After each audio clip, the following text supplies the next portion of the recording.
Well, good morning. Good morning. There was such a pause there when, and now a presentation on AI, and then I went, ooh. So it's great to be with all of you. My name's Andy Sulik. I am the president of Santa Margarita Catholic High School in Southern California. Super happy to be with all of you and also a partner as well. Before I get started today, though, I just want to completely embarrass my Santa Margarita Eagle Foundation director, executive director. It's her birthday today, so Lori Beach, happy birthday. Thank you for helping us raise lots of money, which we're going to talk about a little bit here today. So super excited to be with all of you. Thank you for hanging in there. I feel like today is like the month of May in the school year, right? You start to see people just kind of dwindling off, attendance drops a little bit. But at the same time, this is such an amazing topic, and I'm super happy for our Pope who gave us the encyclical, which we're going to talk about a lot today. So let's meet the rest of our panelists right now. All right, hello everybody. My name is Mike Stutman, and I help lead AI, marketing strategy and brand strategy, and research for Partners in Mission. And as Andy said, couldn't be more thrilled to be here with you this moment talking about this topic. What a gift, what an opportunity. My background's in digital strategy and innovation, working with Catholic universities, Catholic health systems, and Fortune 500 companies, and just thrilled to be here today.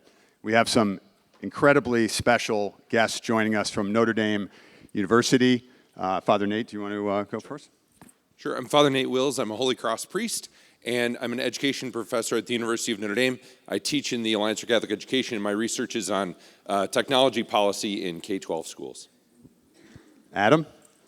And my name's Adam Cronk. I also work at the University of Notre Dame in the Institute for Ethics and the Common Good, and I'm leading a 5-year project on human flourishing in the era of powerful artificial intelligence, and I'll tell you more about that in a little bit. Yeah, and I mean, these are world-renowned, world-class speakers on Catholic AI, and just such a gift to have them here with us. Adam is a late addition, and I saw before we were putting his picture up there, but I guess it didn't make it. So you get the real thing. All right. Okay, we're going to get vulnerable for a second. So I'm going to go back to 4 years ago and what I thought of AI, right? What I was thinking about it as the president of a school. First of all, it was definitely the fear of the unknown. Thought about the loss of human connection. We talk about, they're just using it for cheating. We're going to lose all our integrity if we use it. Certainly ethics would be in jeopardy. It's not good for our students. And quite frankly, it was new and annoying because it was just I thought it was something else somebody wanted me to do, right? Something else to add to our portfolio. That was 4 years ago, right? And so if you're in that space today, that is okay. But that really was 4 years ago what we were thinking about. And then obviously we're going to talk about some of the things that we're doing now. But we want to say, like even today, wherever you are with AI, this is a fiery topic. So if you are 100% against it, okay. If you're 100% for it, okay. And if you're anywhere in between, just know wherever you are with this process, we're totally fine with that. And we're here to help wherever you are on your journey. All right, so speaking of your journey and the different perspectives on this topic, would love to ask you if you could raise your hand, when I say AI, if you are excited about the topic, could you raise your hand? Okay, not bad. How about anxious? All right, and conflicted? Ooh, okay, pretty popular, conflicted. That's interesting. How about aligned across your school? Everybody's on the same page, 100%. Oh, good. They got a laugh even. That's really telling right there. So, let's be real. This is not going to be Buc-ee's or Savannah Bananas or church bulletins for the next hour here, okay? We're out of that banana land, la la land, out of Buc-ee's here, okay? So, sorry. We'll do our best to keep this light and fun, but, so anticipating the different types of emotions that might be in this room right now, the tension, the conflicts, et cetera. We were inspired by that task force that invented the roadie for the hot bus rides. And so we kind of convened over the past few days thinking about a solution for this AI anxiety. And here's what we came up with, the AI AM chiller, okay? So you can, we're going to have those passed out in the back. We have all kinds of beverages for you. We're going to use the same system of passing out that we used with our maturity models yesterday, so you can get different types of beverages available this morning to kind of take the edge off of this topic, all right? Doing my best to make this a little lighter, okay? But you know what? It's really, really okay to have these differences, as Andy was saying.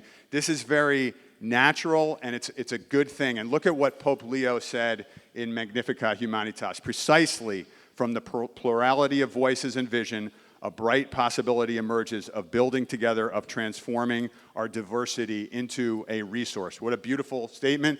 Really, all of you can lean in and participate in this moment.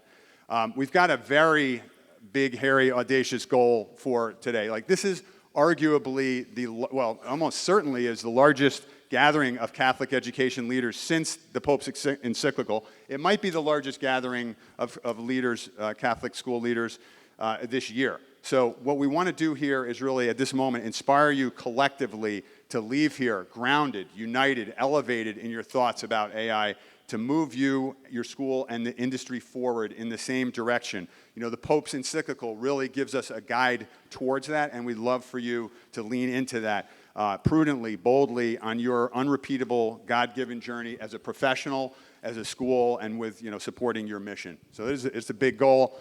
We're going to need a lot of prayer to achieve that goal, and also to bless you and your efforts going back to your school with AI. And so, Father Nate, would you please... Sure, let's begin in prayer. In the name of the Father, the Son, and the Holy Spirit, amen. Our late Holy Father, Pope Francis, called AI an exciting and fearsome tool. And Lord, we stand before you both excited and in many ways fearsome as well. We step into this new era of AI, asking for your wisdom and prudence, asking for your guidance as we try to lead young people to a deeper life in Christ. Lord, we ask that you would guide all of our decisions, our conversations, and our thought processes in these next couple days. Help us, and in the years ahead, to be people who follow after you and make you known, loved, and served to the world. We ask this in Jesus' holy name. Amen. In the name of the Father, the Son, and the Holy Spirit. Amen. Beautiful. Thank you, Father. Got it. All right. So if we go back to the founding of the first parochial school, St. Mary's in Philadelphia, Pennsylvania, there was two primary, I know Philly's in the house, two primary objectives. Number one, parents are the primary educators. And number two, Catholic schools are going to be about continuous improvement, right? And so if we just think about how our schools have progressed over the last 200 years, there's been a lot of progression. So that has been really kind of our challenge as we move forward into this AI era. Right here, the other thing that's really important too, if you're talking about what we're doing at 50,000 foot level, at the high school level, right? We're trying to prepare kids certainly for college, for life, and ultimately for heaven. The college and life component has changed, and it's evolving super, super fast. The equivalent of not being able to do any AI for graduates from college right now is the equivalent in 2005 of kids not being able to send email. So really that college and life component is really what's changing. Sure, and this is a very, very unique moment. Could I see a raising of hands? Who's been around at the start of a new era? Has anybody here been around for the start? Okay, thank you. This is a new era. This is a new moment. This is similar to the Industrial Revolution, why Pope Leo chose his name. And we heard Monsignor Shea the other day say how we're not living in an era of change, but in a change of era. And so this is just not business as usual. It takes time, pause, reflection. There's not a real playbook for a new era necessarily. And each generation, including ours right now, inherits the task of shaping its own era with clarity of thought and responsibility, is what Pope Leo says about this. So it's a bit scary and daunting. It's also a remarkable opportunity for all of us in this space. So, Magnificat Humanitas just came out, the encyclical. A lot of it does speak to AI and specifically Catholic education. I'd like to just take a poll here. Who has read a little bit of the encyclical? Okay, and how about most of it? How about all of it? Okay, all right, well, good for you, because for all of you who have looked into this, and I really, really hope, maybe even if there's one thing you take away from this, go home and, or tonight, take a look at the encyclical. And I don't know, Father Nate, or Adam, if you would have anything that you would kind of point out about that in terms of its relevance. I think it's one of these things. We actually went around the dinner table the other night at Corby Hall, where all the priests live, and like, has anybody read this? And be like, yeah, I picked it up, and I slowed down in the middle, and I was like, oh my gosh, I'm the only one who's read this. This is like a first at dinner. But it really, there are sections in this. The beginning is really lovely, and then sections 139 through 147, they're kind of numbered. So 139 through 147 are all about education, and they're really worth reading. So if you don't read any other parts of it, check out 139 to 147, and you might find other spots in the middle there too. There's a big jaunt through Catholic social doctrine, which, if you're not expecting it, can be a little like, God, when is this going to end and get to the AI part? But hang in there. It's a beautiful document. I would just add that for each of us at our various institutions, this is a very pressurized moment, financially, especially with uncertainty around the job market. Parents and students are understandably and rightly stressed about what are you doing to prepare little Timmy or little Susie to be gainfully employed at the end of all of this. And that is a totally fair game question. What we find is that sometimes that pressure can be the tail that wags the dog of what happens inside your school building. And what a beautiful gift we have to have a clearly articulated North Star of what education is for and what it's all about. So I'm not going to read you a bunch of the encyclical, but I'll give you one sentence that is pretty darn serviceable. And it's section 143, and the first sentence, it says, "School is the place where new generations can learn to seek and love the truth, to reflect on the meaning of life, and to recognize the dignity of every person." So this is what Pope Leo very clearly said is our job and our primary vocation and activity. It doesn't say on that list, and be gainfully employed. It's also part of it. But I just think as a refreshing and even freeing mandate we have, when we get into the details of whether and how to use AI, it's great to have a very recent, accessible statement of what we're ultimately all about. Awesome, thank you. And I think everybody probably has their own interpretation when we're talking about AI, the AI era, and I know a lot of you probably, one of the first things on your head is, okay, how can I use this in my enrollment position or in my advancement efforts? And those are really, important and great opportunities for you and for your department, et cetera. But really, this is not really this is not a tech issue, as Adam was just referring to. This is a humanity issue with Catholic schools right in the crosshairs. It's affecting culture and society. It's affecting, as Adam said, the vocations and the future of work. It's affecting human formation and virtue, and massively affecting teaching and learning. So, while it is critically important for advancement and enrollment efforts, I would lean back to what Monsignor Shea was talking about. If we don't get that mission right in the middle and nail the human flourishing and formation, then the other stuff isn't all that important. I don't know if anybody has anything else to keep going. Yeah. Okay. Andy? Perfect. Couple things here on what it's doing to college and career. Okay, number one, 43% of AI will influence the careers they pursue. The second thing also is 38% believe AI will reduce the number of jobs requiring a college degree. which kids are worried about, parents are worried about.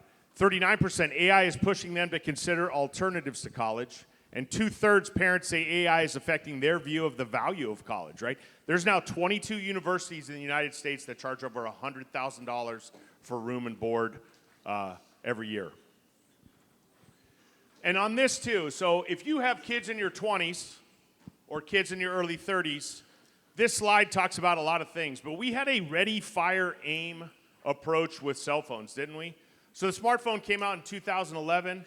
We talk about Instagram, Snapchat, TikTok, all these other things. We talked about their mental health and different things like that. At the end of the day, one of the reasons that we are trying to be proactive with all of you at our Catholic schools about it is if you think about what we did with the cell phones, the wellness issues we now have, what's gone on with those devices, right? Most of us don't let them, we don't let kids use them during the day now, right? We didn't do that, obviously, from 2012 to about 2020, we didn't do that. So one of the things that we have thought about a lot is that ready, fire, aim approach that we had with cell phones. We don't want that with AI, right? And so now we have this amazing encyclical that actually gives us a rudder as we move forward to discuss this. But if you're looking for an example with technology that we didn't do well, if you have kids in your 20s, you know what I'm talking about with the cell phone. It was trial and error. We stepped, and then sometimes what we do, I can't figure out what's wrong with my cell phone, so we gave our kids the cell phone to fix what was ever wrong with it and then put it back in our pocket. So our goal here is to try and be more proactive than reactive. Thanks, Andy. And let's take a look at another quote here. This one really hits at the epicenter of this situation here. So AI is rapidly rendering, this is from the Pope, rendering curricula obsolete that were designed for a different era. The organization of schools, spaces, evaluation methods, and the role of teachers themselves must be rethought to promote an authentically integral education that addresses every dimension of the person. So this is the kind of stuff, that eras are made of here. The degree of change in this era. It's necessary to support the ongoing formation of teachers through their professional lives so that they can engage positively with new technologies, helping students to use them responsibly, critically, and creatively rather than passively succumbing to their influence. That's a bit of a mic drop sort of quote from the encyclical, and that's another reason I just recommend that you really pick that up and take a look deeper. Okay, but wherever you sit, so that's about teaching and learning. Wherever you sit, this is relevant to you, and it's relevant to you in multiple ways. Mike, I'm so sorry to interrupt, Yes. but there is if you go back one slide. Of course.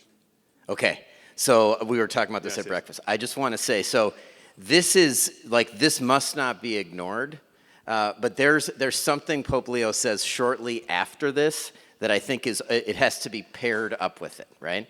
So he says, this is 2 paragraphs later, schools are not called to follow the pace of the digital world, but to offer that which the digital sphere by itself cannot provide, namely a shared time for learning and developing trustworthy relationships.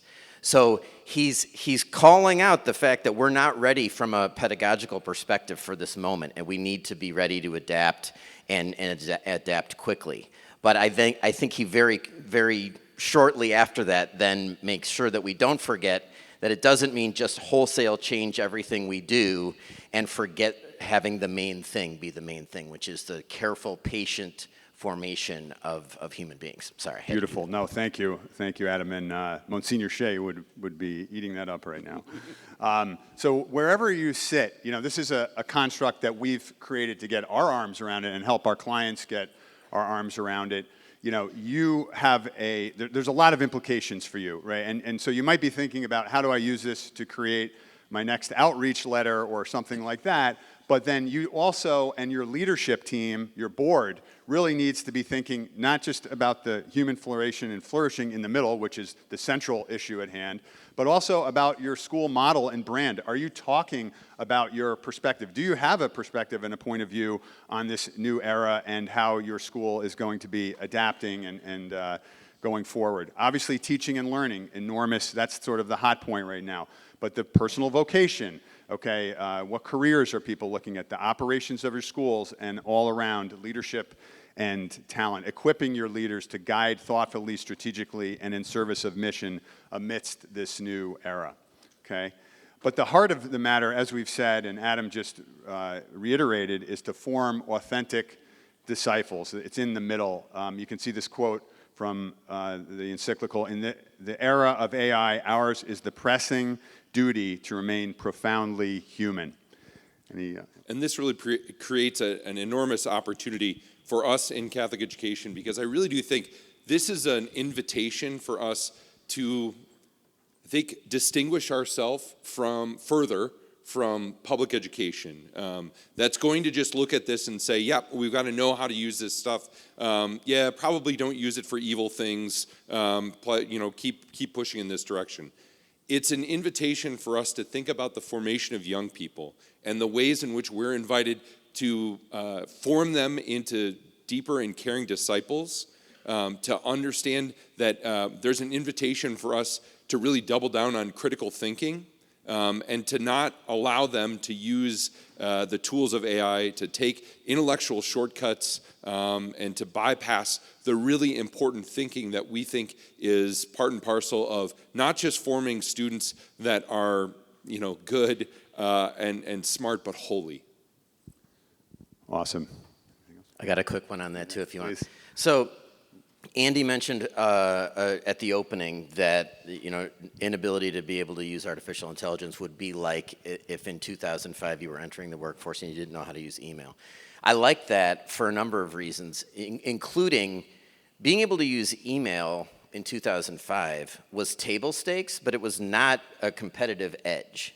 And in the same way, I would say being able to use artificial intelligence, it's table stakes, but that's not what's going to differentiate any student or any employee. It's the ability to think cognitively and critically, and that is something that we actually have tried and true for hundreds of years known how to do, and it involves some things that are very old school, like reading and writing and building relationships and cultivating a sense of intellectual curiosity. So I just want to point out, it needs to be done, but don't let it eat up all of the stuff that's still going to be evergreen in the workforce.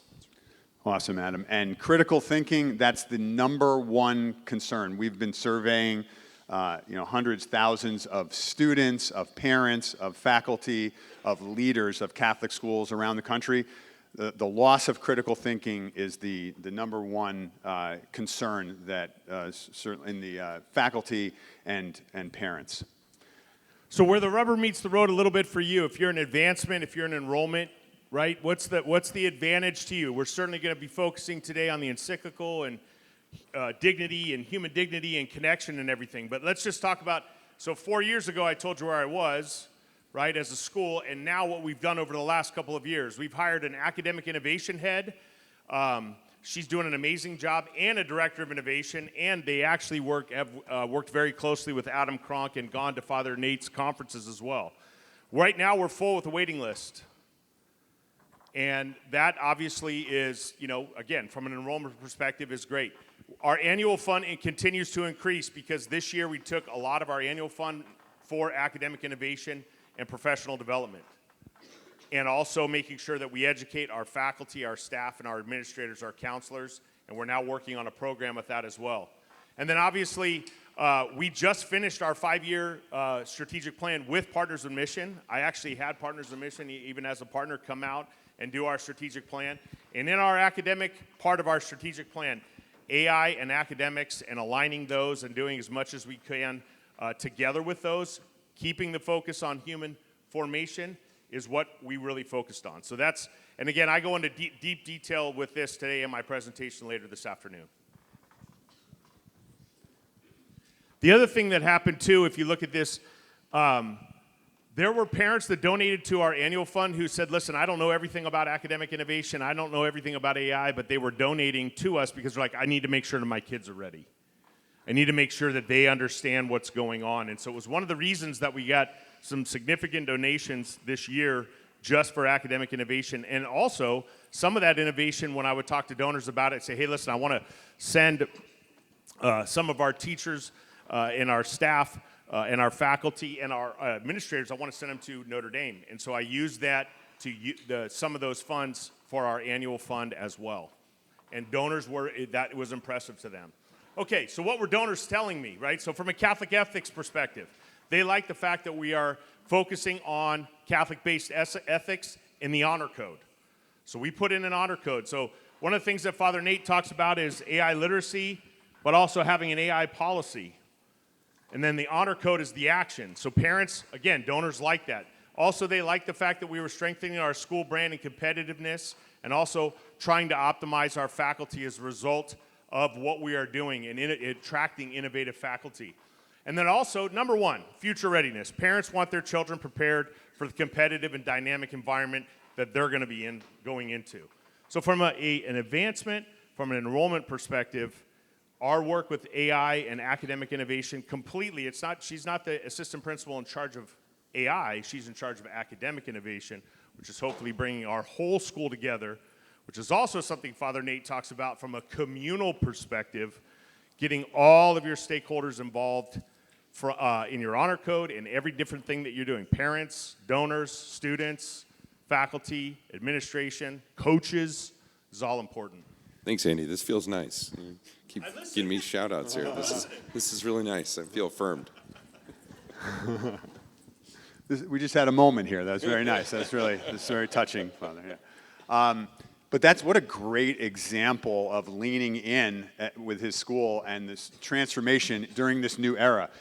Andy has board members from NVIDIA and Google, on the team that are stepping up and helping to donate to make some of these initiatives happen. And that's unique to their school and what's going on there. But they've been leading now for a few years and leaning into this in what makes sense for their particular school. Now, really, it comes down to, though, your unique path forward with AI as a professional, but also from a school perspective. So, you might be thinking, you just heard about Andy's example there and saying, that's not, but that's not us. Like, that's great for you that you raised over $1 million related to AI to usher in this new era, but that's not our school. That's not going to be it. And that's okay, that's fine. But there is somewhere along a continuum you have relevance to AI. So what the Pope said is, let each builder choose with care how to build. So Andy's formula is not necessarily applicable to every one of you. I don't know if Dr. Miller is here from my kid's school, Cardinal Kong Academy in Stanford.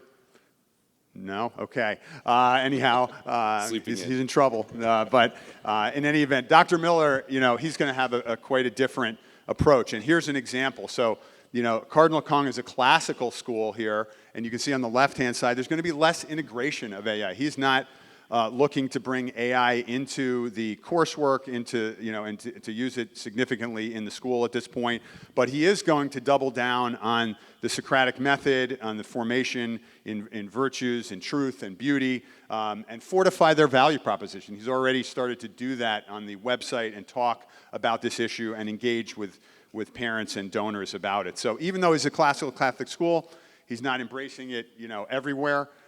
He still is he's leading through that. And then on the other side, you have an AI forward Catholic school, Southern California. You have the Magnificent Seven on your board of directors. So it's a different approach. Purposeful AI integration, AI literacy and careers. I love how Andy has partnered with Notre Dame on some of this tools and partnerships, and lead in both formation and innovation. So different paths, different schools, and I think the main thing here is really to lean in. So what the Pope asks us to do in the encyclical: let us not be afraid to get our hands dirty on the construction site of our times.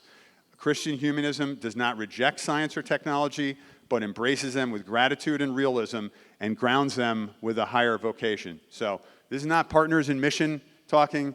This is the Vatican speaking. This is the Pope in this change of era. I don't know if anything you guys would add to this. You're good. I've got a quick one. All right. I always have something to add, so just if you don't want me to talk, just don't even look back here. But I'll just say, Michelle and Jorge from Andy's school came to one of these events that we did. Let me give you this is just like free advice from Adam that costs you nothing, and maybe this is not productive to the Partners in Mission enterprise, but here's what I would say. Every single one of your school communities has stakeholders who, yes, they want to know what is your policy, what are your procedures, but they're hungry even more so for a point of view. What is your institution's point of view about this technology and what it's going to do with human flourishing, to human flourishing? And so one thing you can do that just so, I used to be a head of school of a Catholic boarding school, so I'm no stranger to the fact that you need some money to fuel the mission. And it just so happens, the kind of advancement 101 is that you want to build significant relationships with the people who have a say in how they'll direct their money. So here's something you can do that just costs you basically food. Bring together your school community and bring together students, teachers, administrators, parents, trustees, and donors. Put them all in a seating chart basket and shake it up so that at each table you've got a mix of those. There's no one table that's just all one demographic. And then feed them some dinner and give them an opportunity to talk about what is possible in this moment. What is the highest vision of what I call the dignity of learning? What do we have, what are we able to do in a hopeful way? And what we found is when you have that conversation, it gets buy-in, but it also situates then the subsequent playbook that you have in a shared experience that you were meaningfully grappling with this, and you weren't just making a bunch of quick decisions. It's always careful work, giving people a sense of that they get to have a say. So you don't situate the event by saying, "Tell us what our AI policies should be." Nope. That's the reason you're getting together. But what you want is a shared ability to tell stories and talk about what learning looks like at its highest level, and then you can go back and do the work. And what we find is people are going to have more of a sense of buy-in because they have evidence that you're trying to carefully discern a point of view about it and not just, here's a bunch of decisions that we made and now you're going to have to live with. Awesome, Adam. And yeah, that's just inviting some conversation, and there's going to be different opinions going on there, but that's what the Pope is asking us to do. Again, it's not Partners in Mission asking. He wants all those stakeholders at the table involved in the conversation, helping to build in that construction site. And he also wants us to be more. So if technological development advance without corresponding ethical and social progress, the result may be an increase in means without a growth in humanity. Having more without being more. That sounds a lot like what Monsignor Shea was talking about around utopia. So it's really a high calling for us, for sure. A lot of responsibility, but arguably one that Catholic schools and Catholic school leaders are uniquely and providentially able to address. Okay, so. Quite a moment. Okay, so one of the things too is when we talk about AI, Catholic schools are made for this moment. If you really think about it, we focus on human formation starting in kindergarten through 12th grade and into college, depending if you go to a Catholic university. So we are made for this moment. There is not a school system, there is not a system in the world that's better set up to deal with AI than us. Than our system. And look at a couple things here. First of all, we're building the whole person in the image of God. We're guiding students to choose the good in a complex world. We talk about that for all the time. Morals, ethics, value, character. Okay? And we integrate faith and reason into every aspect of life. And it starts in some cases in preschool and goes all the way through. So we really are made for this moment. We're already doing the human formation part of this, which is so vital. in order to address some of the issues even that are going on technologically. So that is a great thing. You need to know that. You need to feel comfortable in the fact that you're made for this because we focus on formation and humanity and morals and ethics and values better than any school system or really any other system in the United States. So the point that Father Nate was saying earlier about public schools. Public schools they're gonna use AI. They're gonna figure out how to use AI, but are they gonna know, are kids gonna learn how to use it ethically? And at our schools they are, because we're made for this moment.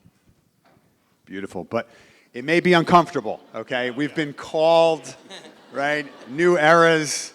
This is unknown, uncomfortable conversation at times, right? But sorry, guys, lock the doors back there, okay? There is no escaping now. We've been called. This is our moment. This is your moment right here. And this is an interesting quote. It doesn't come from the Catholic world. But, you know, if you don't like change, you'll like irrelevance even less, from General Eric Shinesky. So close your eyes. You don't have to close them really, but you maybe close your eyes if you want to, if you're feeling that spirit. The Catholic Herald, it's 2030. The Catholic Herald just released an assessment of Catholic education in the United States.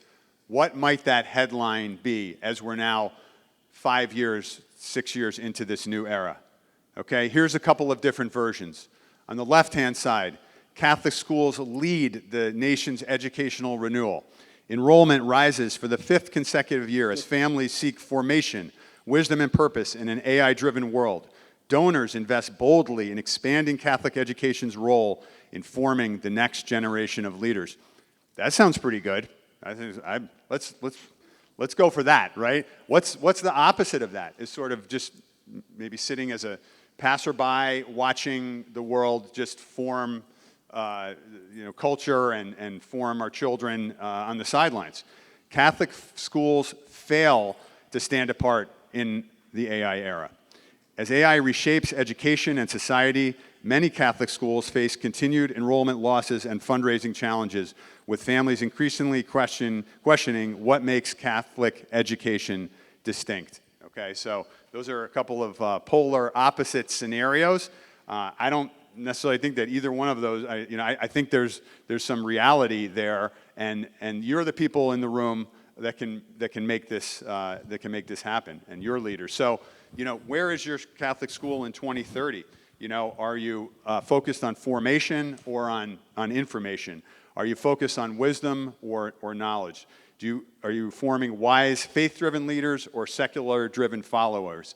Is the type of education that you provide distinctive or interchangeable? Do you have waiting lists or enrollment anxiety? Are you funding the future or are you funding the gap? Are you proactive and strategic or reactive and defensive towards this? Are you leading the future or are you blending into a trend? Is it a board-level strategic issue, or is this some sort of technology nuisance that you hope goes away? Okay, this is the stuff, in our opinion, that eras are made of right here. Okay, this is what is involved in a new era, and the two different paths that we have in front of us. Just real quick on that too. So if you're here and you're not a president or a principal, this presentation's online. You should probably show that to your head of school. Yeah. You should show that, because when Mike showed this to me when he was designing this part of it, and I was just like, you got to put that in there, because the reality is the innovation part is so important.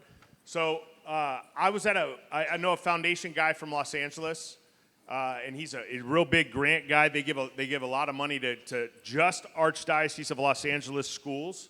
And you know what he was telling me recently? He said, I would love for somebody at the schools that we donate money to every year to come and say, we're trying this, we're trying to be innovative, we're trying to do these different things, instead of just saying, you're filling the tuition gap for me.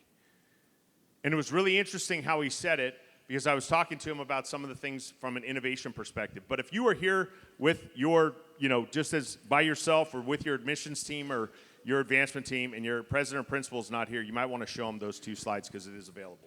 Yes, thanks, Andy. And we are recording this, so we'll be able, I believe, to distribute this to conference attendees and maybe others. But here's some things I think that unite us. Shared responsibilities, having really grounded leadership, really being understanding what the Pope is asking us to do, reinvigorating your mission, your charisms, your culture, and core virtues for this new era. An orientation or literacy around this new era. That's what Father Nate is going to speak about in a minute. Formation and fortification, we've talked about this already, doubling down on that around the whole person. Prudent engagement, so being very intentional about how you're using AI. I think the only thing that's really not really acceptable is this passive inaction. I don't really like this thing. I want it to just kind of go away. It's not going away. All the kids are using it, regardless of what we. Almost all the kids are using it, and we have to have an approach. It's changing our culture, society, et cetera.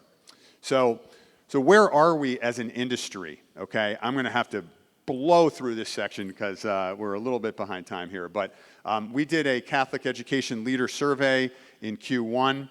The basic top line here is that you do see it as strategically important, but the preparation is very emergent. So, a little bit of a tilt towards the positive. You view AI primarily as an opportunity versus a threat. It's an opportunity to lead. You see how it will strengthen the perceived value of Catholic education in the next 5 to 10 years. More of you felt that than the opposite, and that's based on some of the things that Andy was talking about earlier.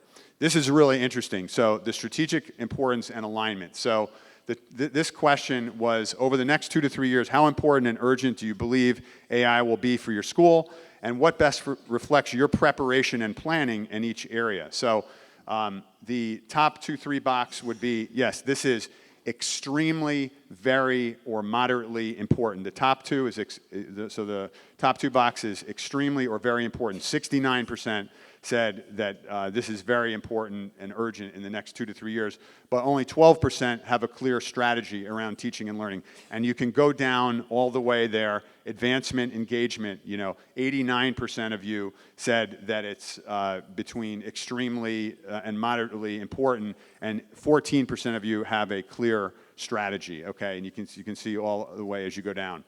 How about on the brand aspect of things, right? And again, this is something I think that should be top of mind for all of you.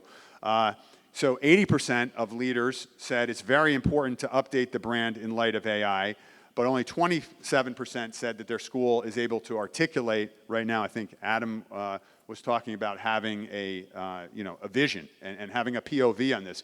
What makes Catholic education distinct in an AI-influenced culture? And then your talent alignment. AI understanding is essential or very important for 76% say for Catholic school leadership, yet only 10% right now are hiring people asking any questions about AI and, let's say, their perspective on that topic when they're hiring leaders, okay? The one area that will require the most leadership attention in the next 12 to 18 months, teaching and learning. Parents, this is from a different survey, national surveys of students and teachers that we've been doing, and also students, teachers, and faculty and others, parents. How important is it for the school to prepare students to use AI effectively, morally, and responsibly? These are parents right here. 77% said extremely important or very important. So pretty much they're calling it out here and say, this really matters to us. But students are really all over the map here, okay? This is a fascinating slide here if you can see this. So we asked students, gave them some scenarios saying, which of generating images for a project, for a presentation, how many of you think it's clearly acceptable to use AI in this way, or clearly unacceptable, or it's unclear if not? You can see for any of these things, they're all over the place. They don't know if it's clearly acceptable or clearly unacceptable. They really don't know. And yet the faculty and the students think that they have a clear understanding of what to do. But then when you give them these scenarios, they very much do not have a clear understanding. They're all over the map. This is something certainly of interest, I feel like, to the advancement folks in the room here. So this is a question we asked parents at some of our clients with respect to AI. Would you support reasonable investment in AI-related tools, training, and programs at the school? So one school said 15% strongly support that.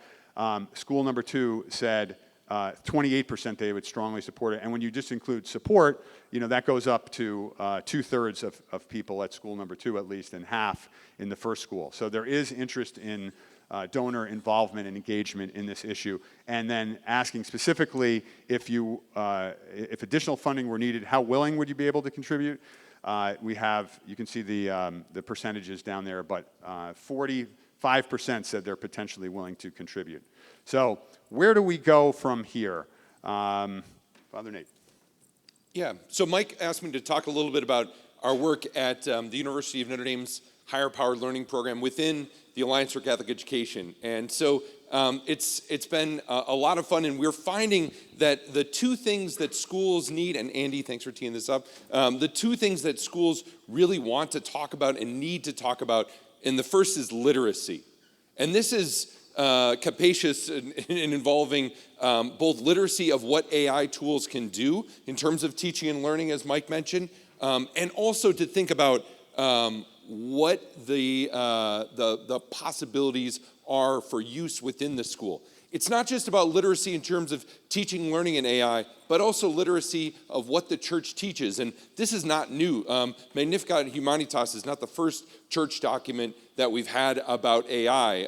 If we look back at Antiqua et Nova in January of 2025, look back at the Rome Call. I mean, there's a number of really great documents out there that you can help your school and your teachers and your community understand more about AI. And the other thing that we think is really important is policy. And we think the policy is really critical. And informing the policy, I think you really have an invitation. This isn't just about like, hey, look, this is acceptable use and this is cheating, right? It's really thinking about how is technology being used in our school. I think right now is a critical moment for technology and education, where we're seeing what some people are calling a techlash, right? Of like a backlash about the use of technology. And that's probably a good thing, that we need to reassess what technology is doing. And in higher powered learning, we talk about meaningful is the key word. Meaningful use of technology in the classroom. That's got to be the North Star of what we do. That learning goals are driving our use of technology, that we've got to look back and say, hey, is this actually having a positive effect? Or is this something that we could do in some of the older ways that Adam was mentioning before, some of these tried and true ways of teaching kids in our schools? Just a quote here from Pope Leo from Magnificat Humanitas. He talked about for families and schools, there's a growing need for new educational awareness and for formation concerning the proper and critical use of digital tools, AI, and online commercial and financial platforms. So really, that formation is key. And how do you do this? He gives us a beautiful image. So in the beginning of the encyclical, Pope Leo talks about two different approaches. One is the Tower of Babel, and the other is this, the rebuilding of the walls of Jerusalem from the book of Nehemiah. I have to admit, when I started reading this, I was like, I don't know much about the book of Nehemiah, I gotta tell you. But it's a genius move. The Pope really pulled out this beautiful image, because it was not just, so in the book of Nehemiah, spoiler alert, Nehemiah goes back to Jerusalem and the walls have been destroyed. And what he does is he assesses the damage, he prays about it, and then bit by bit, he gathers families to rebuild one part of the wall. So he assigns different families to build their part of the wall. And they do it in record time, in like 54 days or something like that. And this was a beautiful way to do it. So this is an invitation to us to think about not just what of AI in terms of rebuilding, and it was a spiritual renewal as well, but also how.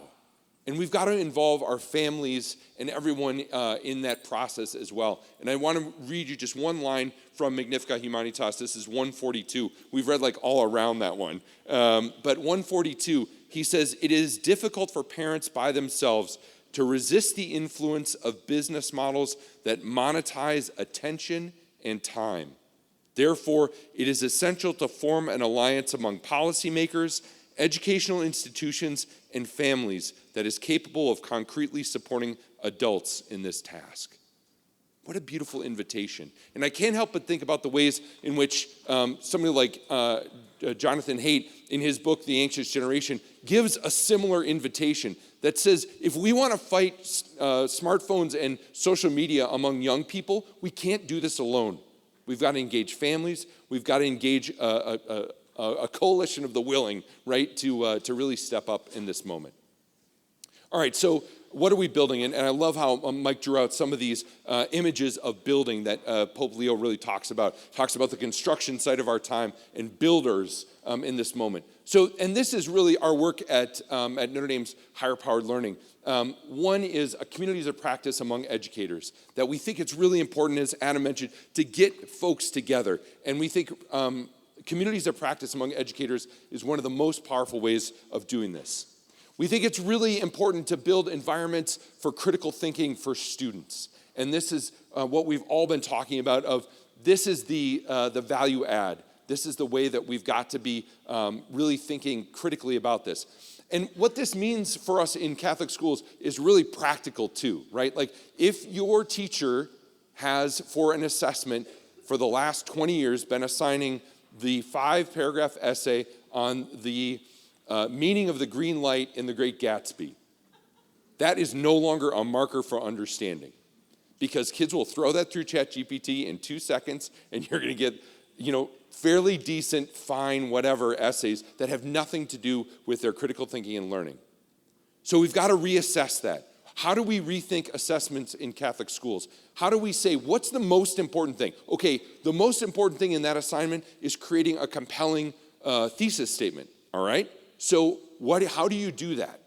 How do you break those things down? How do you give your students 3 different thesis statements and ask them which of these is the strongest and why? How do you move from that type of assessment that is just given out, right, and says, bring it back in 2 days? And by the way, cheating in that realm is not new, right? Like, you've seen kids bring back a paper and think like, wow, that kid doesn't have anything to say in class, and they wrote a really great paper. Isn't his mom an English professor? Right? This is not new, but we think this is really important. Penultimately, a scholarly setting where technology is used meaningfully. And I think this is really the key. Meaningfully has to be the key. And then finally, a curriculum that considers what's gained and lost. When we look at this era of AI, we've got to ask ourselves, what is gained and what is lost? And this is really what we're trying to do in our Higher Power Learning Program, is to say, let's take a look. Let's take a look at what's gained and lost. I talk to about our undergrads all the time. I'll challenge them and say, like, hey, look, write down the name of 3 streets around Notre Dame. What time zone are we in? What goes on the second line of a check, right? Like, they don't know any of these things because of technology. And I think that's okay. Many of these things are fine. It's not a big deal.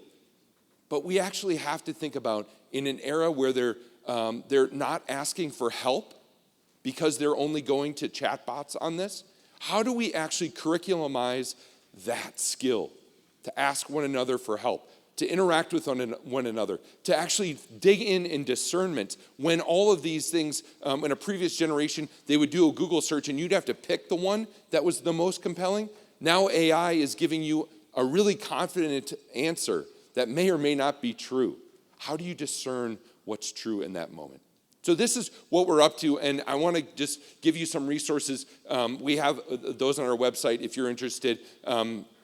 It's just bit.ly/AI Catholic Education. I think because it's one of these bit.ly links that the whatever counts. But we hope to be helpful to you all in this process as well. Awesome. Thanks, Father Nate. All right. Okay. All right, so, where to go from here, right? There's a couple scenarios we've talked about.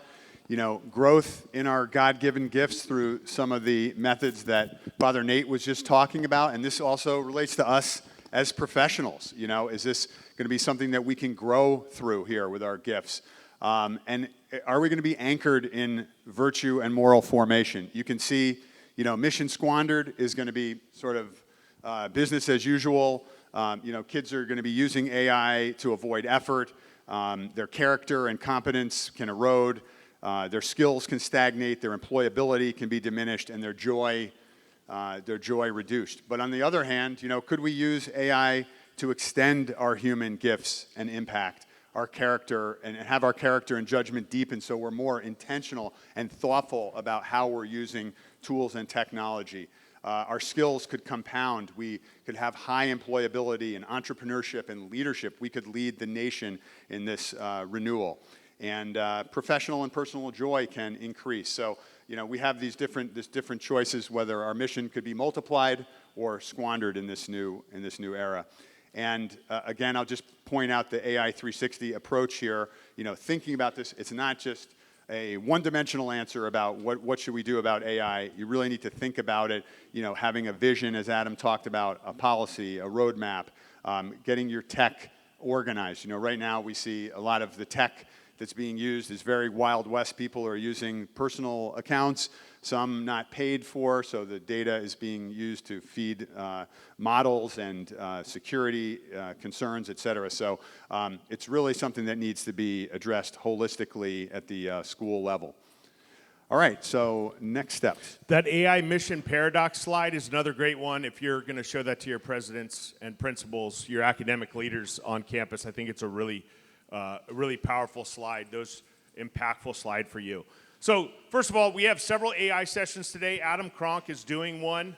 Highly recommend that you go to that presentation. I think Father Nate's going to sneak into that one. I'm going for sure. Perfect. So we'll that's a great one to go to. I'm doing one this afternoon, and Mike is doing one as well.